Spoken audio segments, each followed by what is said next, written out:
नमस्कार मित्रांनो, फिजिक्स शिका मराठीत या आपल्या यूट्यूब चॅनलमध्ये मी रसाळ सर सर्वांचं हार्दिक स्वागत करतो। आपण आज चॅप्टर नंबर 5 ऑसिलेशन याच्यामधला पहिला पॉइंट पाहणार आहे। बघा, या ठिकाणी आपल्या समोर या चॅप्टरमध्ये पहिला पॉइंट आहे linear simple harmonic motion, linear SHM.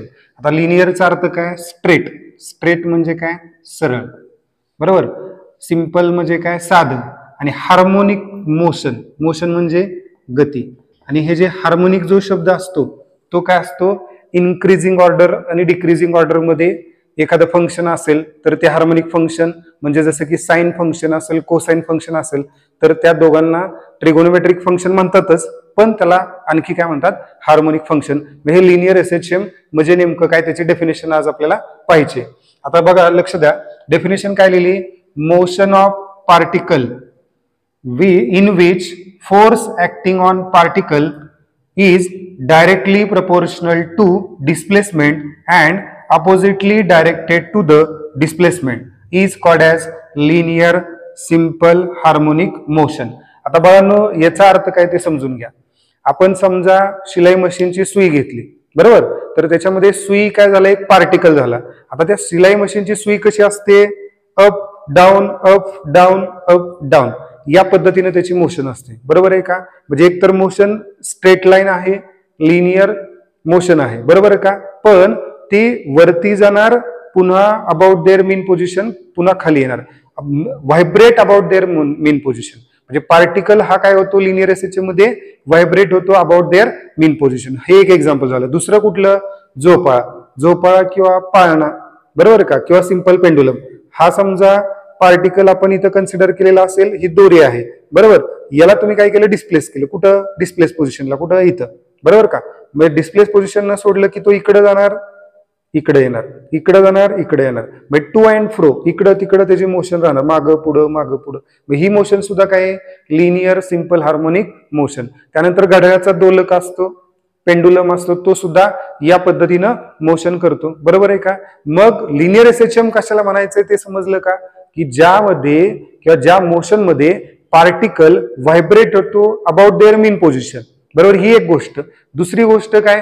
त्याची मोशन स्ट्रेट लाईन असते, टू अँड फ्रो असते, म्हणजे पुढं मागं किंवा वर खाली अप डाऊन किंवा टू अँड फ्रो या पद्धतीनं, बरोबर।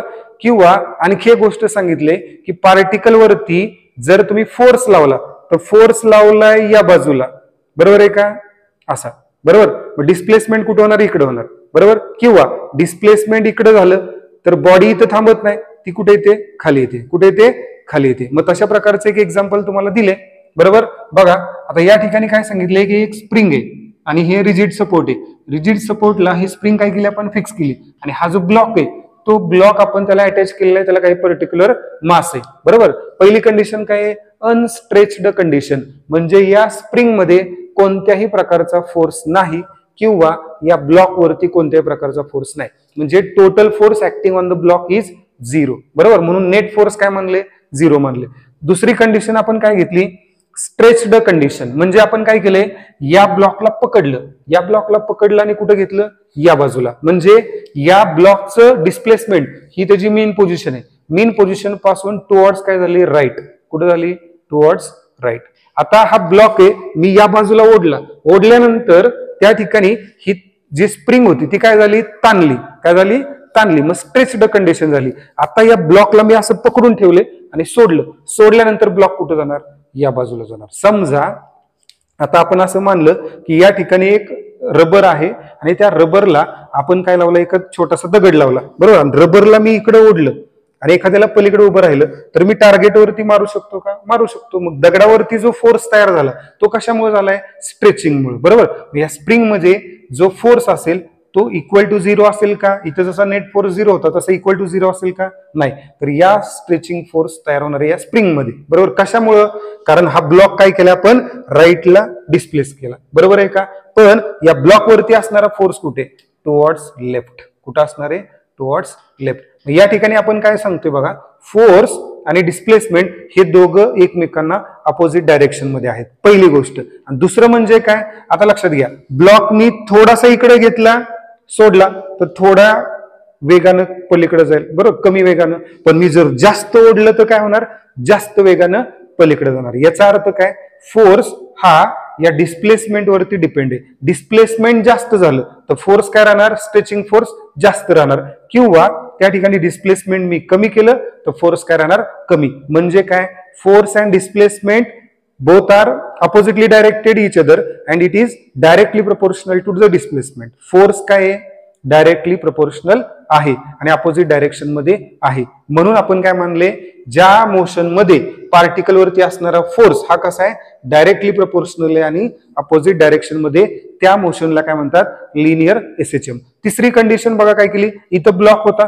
या ब्लॉकला मी काय केलं, दाबलं. कुठं दाबलं, लेफ्टला दाबलं. कुठं दाबलं, लेफ्टला. मग या ठिकाणी ही जी स्प्रिंग आहे ती काय झाली, एवढी होती ती एवढी झाली, म्हणजे कॉम्प्रेस झाली. काय झाली, कॉम्प्रेस झाल्यामुळे काय होणार, ब्लॉक मी इकडे ढकललाय, पण जोपर्यंत मी पकडून ठेवलंय तोपर्यंत ब्लॉक इथे, सोडल्यानंतर ब्लॉक कुठे येणार, या बाजूला येणार, म्हणजे या बाजूला येणार. म्हणजे डिस्प्लेसमेंट ब्लॉकचं या बाजूला आहे, पण फोर्स कुठे आहे, ब्लॉक वरती, या बाजूला. ब्लॉक वरती फोर्स कोणाचा आहे, स्प्रिंग मध्ये तयार झालेला फोर्स आहे, बरोबर. मग या ठिकाणी हे फोर्स आणि हे डिस्प्लेसमेंट दोन्हीची डायरेक्शन, याची डायरेक्शन इकडं, डिस्प्लेसमेंटची डायरेक्शन इकडं, दोन्ही अपोजिट डायरेक्शन मध्ये. मी थोडस कॉम्प्रेस केलं, फोर्स थोडा राहणार. मी जास्त कॉम्प्रेस केलं की फोर्स जास्त राहणार. म्हणजे आपल्याला एक गोष्ट लक्षात येते, लिनियर एसएचएम मध्ये एखाद्या पार्टिकल वरती असणारा फोर्स हा डायरेक्टली प्रोपोर्शनल असतो. कुणाला, डिस्प्लेसमेंटला. आणि डिस्प्लेसमेंटच्या डायरेक्शनला काय असतो, अपोजिट असतो. म्हणजे डायरेक्शन अपोजिट आहे पण मॅग्निट्यूड मध्ये काय, डायरेक्टली प्रोपोर्शनल आहे. समजलं का. लिनियर मोशन मध्ये किंवा लिनियर सिंपल हार्मोनिक मोशन मध्ये पार्टिकल वरती असणारा फोर्स हा डिस्प्लेसमेंटला डायरेक्टली प्रोपोर्शनल असतो आणि डायरेक्शन मध्ये काय असतो, अपोजिट असतो, बरोबर. आता याच्यावरून मग आपण एक इक्वेशन तयार केले बघा. Force is directly proportional to the displacement, but here negative sign indicates that force and displacement are in opposite direction, बरोबर. म्हणजे फोर्स हा प्रपोर्शनल आहेच डिस्प्लेसमेंटला, पण दोघांची डायरेक्शन अपोजिट आहे हे दाखवण्याचं काम कोण करतोय, negative sign. This proportionality replace by is equal to constant, बरोबर. हे -x तसंच राहील. आता हा जो कॉन्स्टंट आहे तो आपण काय म्हणलाय, के. आणि के ला काय म्हणतात, रिस्टोरिंग फोर्स कॉन्स्टंट. के ला काय म्हणतात, restoring force constant. Therefore equation काय मिळालं, F is equal to -kx. जर समजा तुम्हाला प्रश्न आला, what is the SI unit and dimensions of the restoring force constant, मग तुम्ही काय करू शकता, याच फॉर्म्युलाचा वापर करू शकता. हा x आहे तो इकडे मल्टिप्लाय, डाव्या बाजूला गेल्यानंतर काय होणार, डिवाइड. मग k इज इक्वल टू आपण काय लिहू शकतो, F upon x. Negative sign तुम्ही इथं विसरून जावा. Restoring force constant is equal to काय आलं, फोर्स अपॉन डिस्प्लेसमेंट. मग फोर्सचं युनिट काय असतं, न्यूटन. डिस्प्लेसमेंटचं युनिट काय, मीटर. त्याच्यावरून SI युनिट काय मिळालं, newton per metre.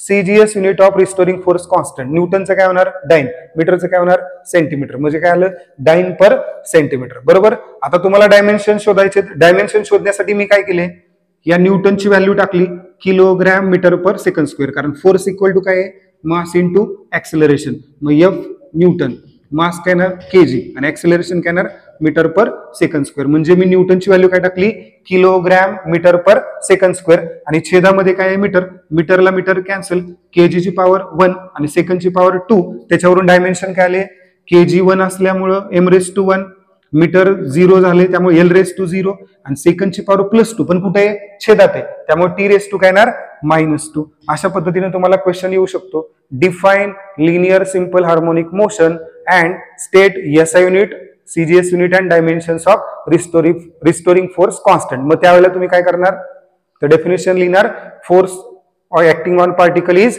Directly proportional and oppositely directed to the displacement. This motion is called as linear SHM.